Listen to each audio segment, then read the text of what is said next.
बिस्मिल्लाहिर्रहमानिर्रहीम। आज मैं बना रही हूँ कद्दू का रायता, जिसको कद्दू का भरता भी कहा जाता है। उसके लिए मैंने एक कद्दू लिया है, उसको छील लिया और इसको कद्दूकश कर दिया है। कद्दूकश करने के बाद अब मैं इसको पकाऊंगी। मोस्टली लोग जो है ना इसको बॉयल करते हैं, फिर इसको पानी में वॉश करते हैं, तो उससे इसकी सारी ग़ज़ाइयत ख़त्म हो जाती है। मैंने पैन में कद्दूकश किया हुआ कद्दू शामिल किया और उसके साथ ही 1 कप पानी शामिल करके इसको 8 से 10 मिनट के लिए लो फ्लेम पर पकने के लिए छोड़ दिया।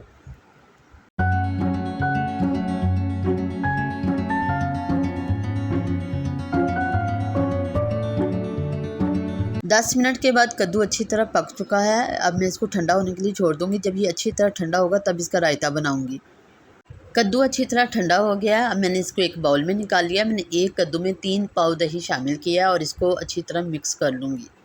अब मैं इसमें चटनी शामिल कर रही हूँ, धनिया, पुदीना और सब्ज़ मिर्च की पिसी हुई है।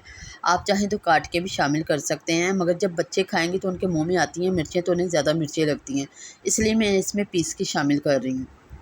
अब मैं इसमें स्पाइसेस शामिल कर रही हूँ। स्पाइसेस में चाट मसाला, काली मिर्च, नमक अपने टेस्ट के मुताबिक शामिल कर रही हूँ और उसके बाद इसको अच्छी तरह मिक्स कर लूँगी।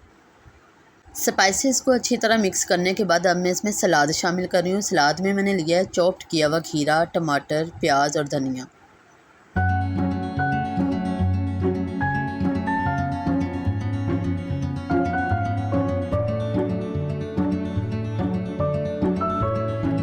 अब मैं रायते में 1 बड़ा चम्मच ज़ीरा शामिल कर रही हूँ। ज़ीरा जो है वो रायते में बहुत मज़े का लगता है। जब ये मुंह में आता है ना तो इसका टेस्ट ही कुछ अलग होता है।